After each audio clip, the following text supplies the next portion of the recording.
Oh, paano nga ba magsayang ng bigas dito sa South Korea?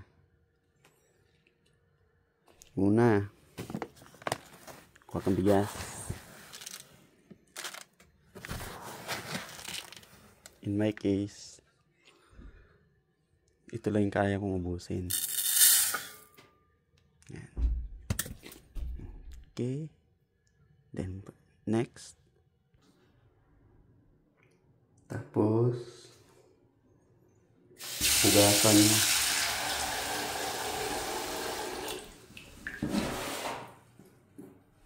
Pag ipihit mo to sa kaliwa, mainit yan, magpapasok ulit. Hindi mo umuusok.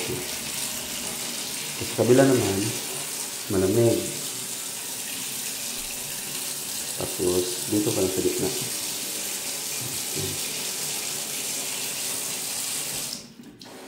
Okay, so hugasan.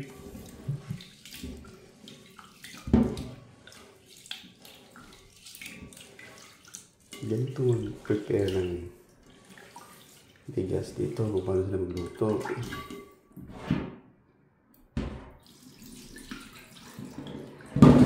Dalawang beses.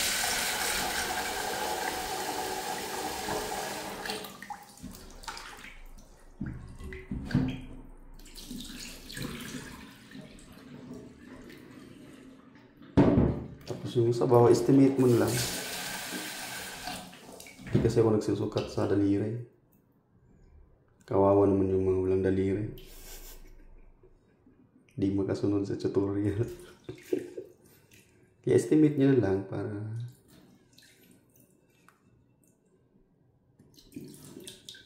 ganyan. Alam nyo na yan.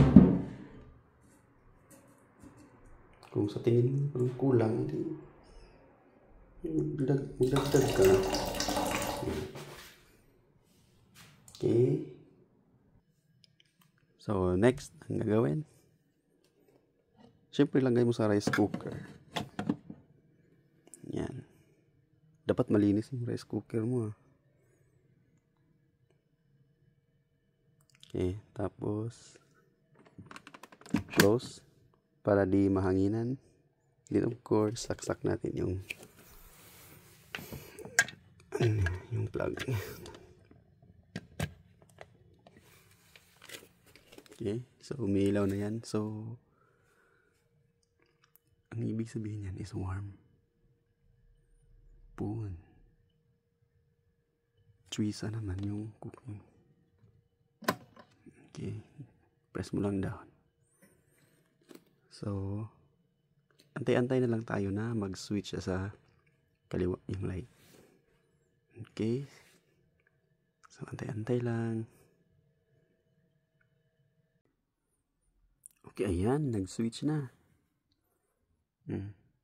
Nag-switch na sa kaliwa yung ilaw. So, luto na yan. Okay, buksan natin. Press natin. Oh, ayan. May itlog pa. Ganun lang magluto dito sa South Korea. Ganito lang sila magkain. Sundan yung tutorial na to para pag nakapunta na kayo dito, hindi na kayo mahirapan.